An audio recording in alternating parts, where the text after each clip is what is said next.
¿Qué tal están? Bienvenidos. ¿Por qué vivir para siempre? En este vídeo trataré desde una perspectiva reflexiva y hasta cierto punto académica sobre por qué se quiere vivir para siempre y abordaré también el anhelo de inmortalidad desde la filosofía, la psicología, la biología, el arte, la religión, la ciencia y la condición humana. Y en ese sentido, pues es un tema muy amplio, daría lugar para escribir varios libros, sin duda.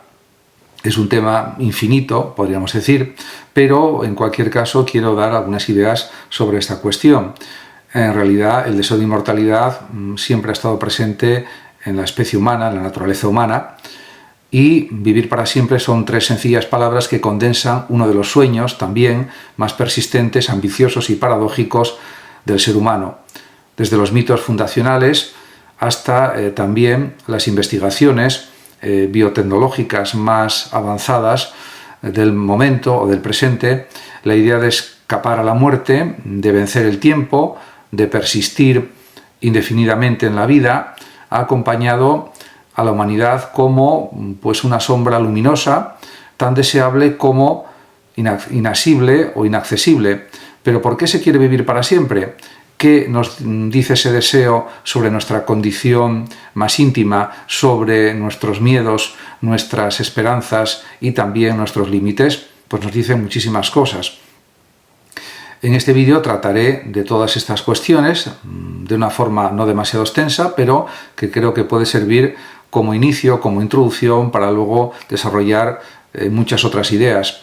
En cualquier caso, podemos decir que para explorar estas cuestiones hay que tener en cuenta que el deseo de vivir siempre ha estado presente en el ser humano, de vivir siempre.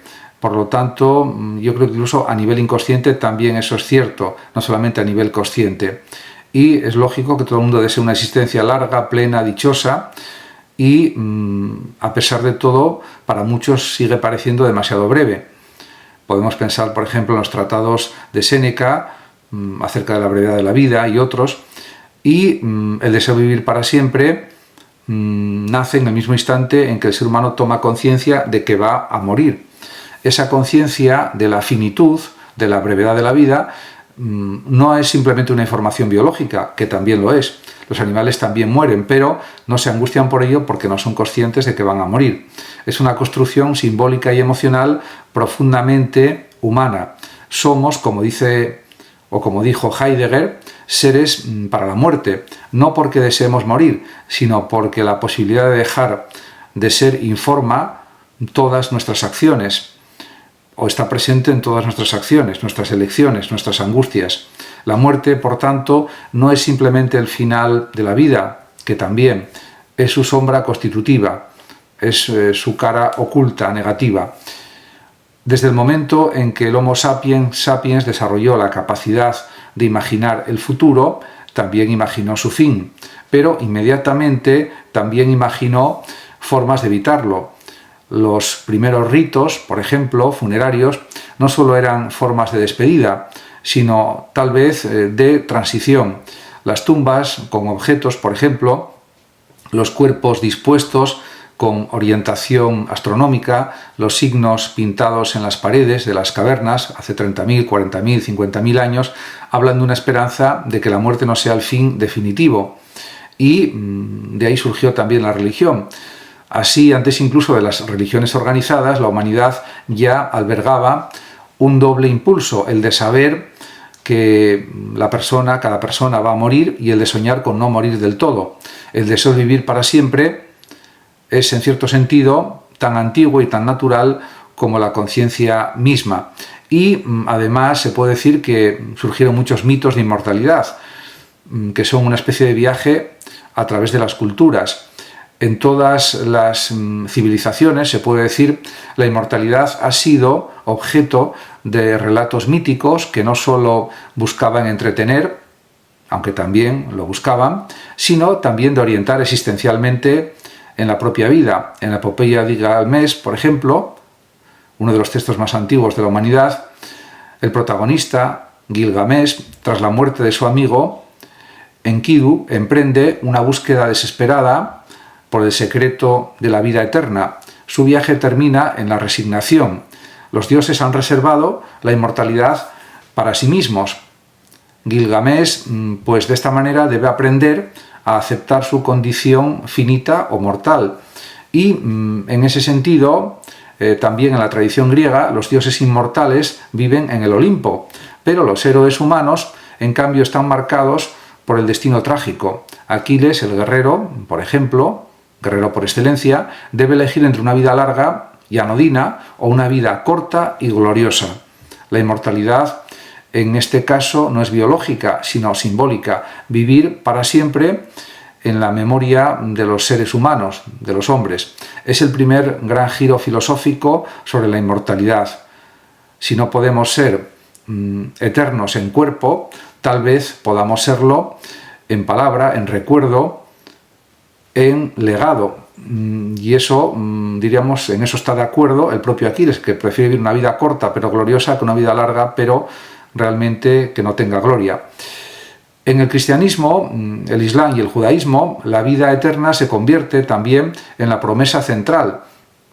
El alma, tras la muerte, accede a una dimensión que trasciende el tiempo y el espacio. La fe es, entre otras cosas, una forma de soportar la mortalidad, con la esperanza de que no sea la última palabra. En cualquier caso, ante esta situación, podemos decir que incluso fuera de la religión el mito de la inmortalidad persiste.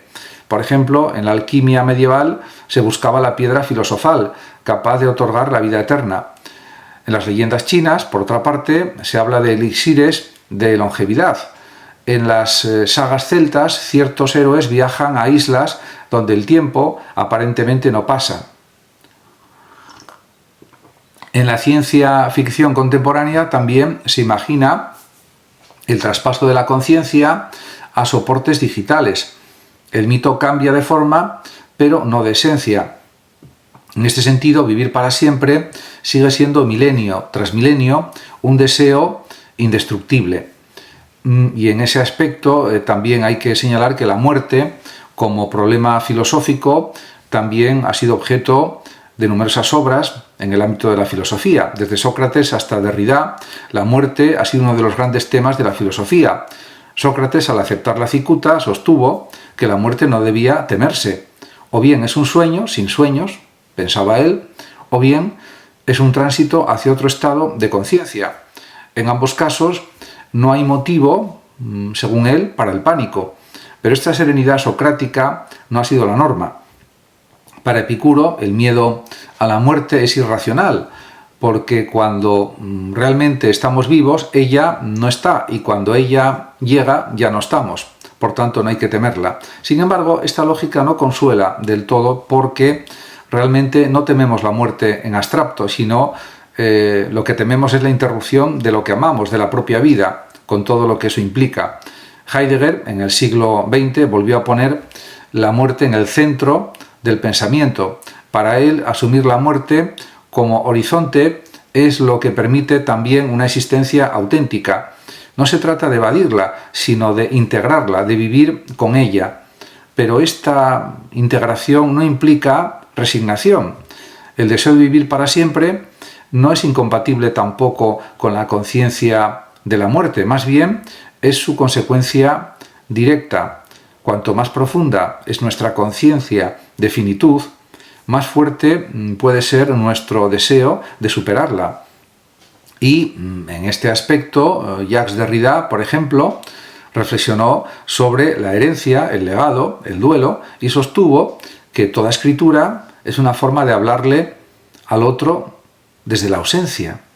En cierto sentido, toda obra filosófica, artística o científica es un intento de sobrevivir a la muerte. El libro, la idea, la música, el pensamiento, todos ellos son vehículos en realidad de inmortalidad simbólica. ¿Pero es eso suficiente? Pues parece que no. En cualquier caso, el deseo de vivir para siempre no es solo un deseo de seguir pensando o creando o disfrutando de la vida. Es un deseo visceral, corporal, afectivo, con todo lo que eso comporta. No basta con que nos recuerden, queremos seguir siendo, sintiendo, amando, mirando, observando, disfrutando, gozando. Por eso la inmortalidad simbólica, aunque valiosa, nunca termina de colmar o de llenar la pulsión de permanencia de todo ser humano. Y todo esto pues implica pues una serie de cuestiones también. Y en ese sentido se puede decir que el cuerpo no quiere morir, lógicamente. Hay una biología del anhelo de seguir vivo. Más allá de la cultura, la religión o la filosofía, hay una realidad irreductible. El cuerpo quiere vivir, las células luchan por mantenerse activas, los órganos por regenerarse, el sistema inmunológico por defendernos.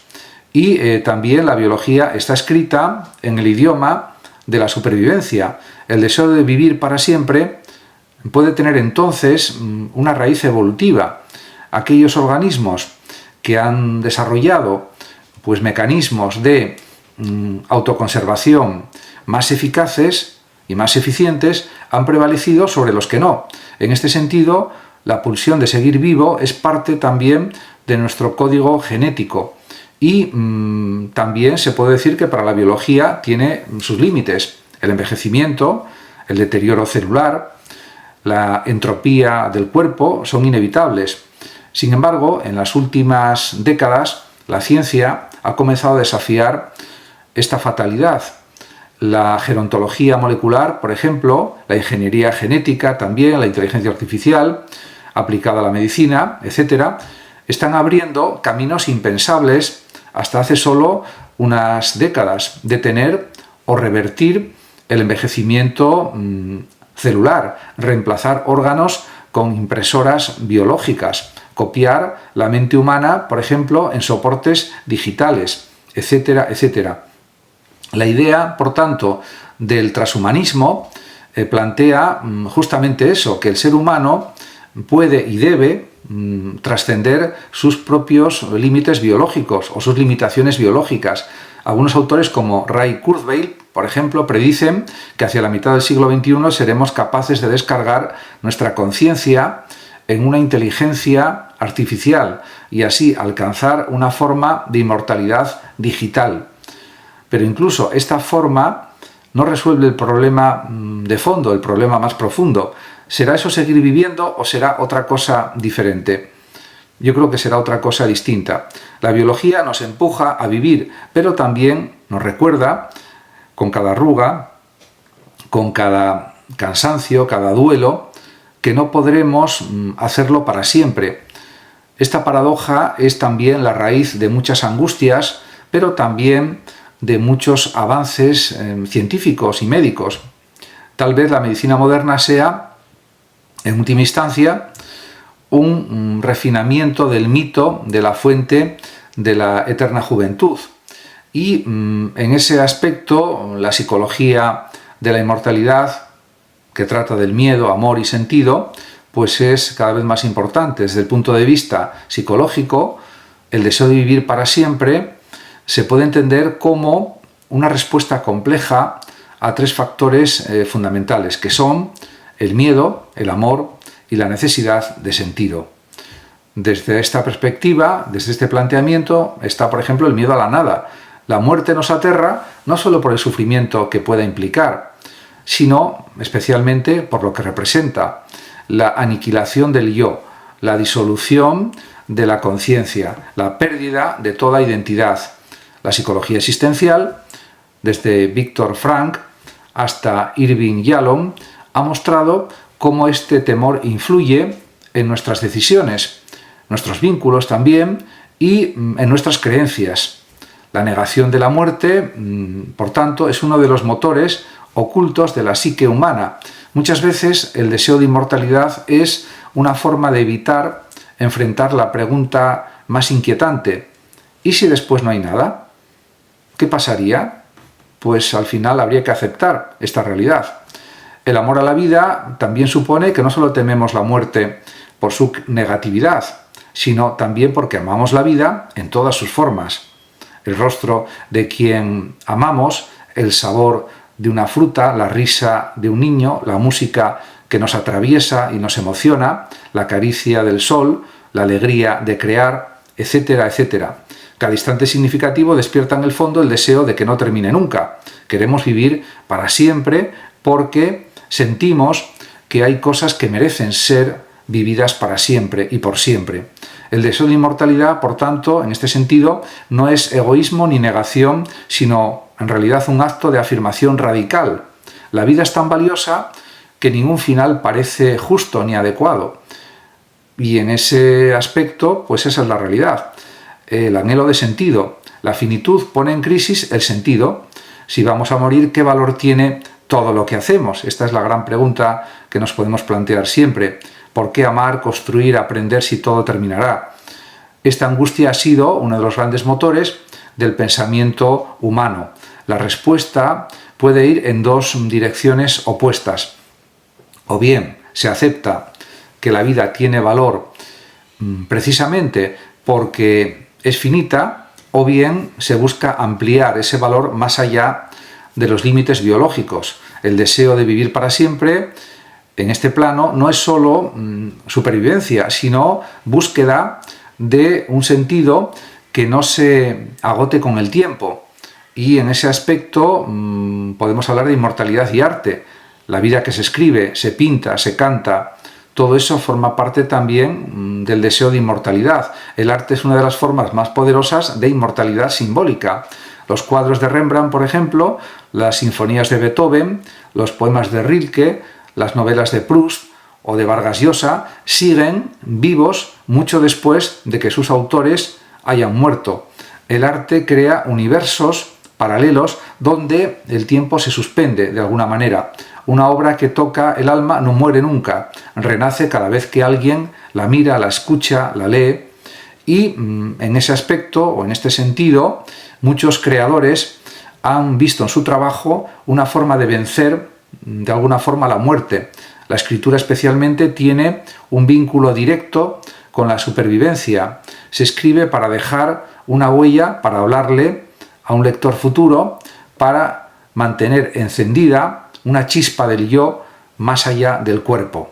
Como dijo Borges, morir es una costumbre que sabe tener la gente, pero los libros no mueren, en efecto. Y desde esta perspectiva, sin embargo, hay que decir que el arte no reemplaza del todo el deseo de vivir. Quien escribe un poema puede dejar un legado eterno, pero seguirá deseando ver el rostro amado, sentir la brisa, compartir un momento alegre, reír con amigos, etc. La inmortalidad simbólica es poderosa, pero no sustituye el deseo visceral de continuar aquí y ahora. Es una consolación, se puede decir, no una sustitución. En cualquier caso, esta es la realidad de las cosas. Muchas gracias a todos por su atención y hasta mi próximo vídeo. El que lo desee puede compartir este vídeo, darle like o suscribirse a mi canal de YouTube. Hasta pronto.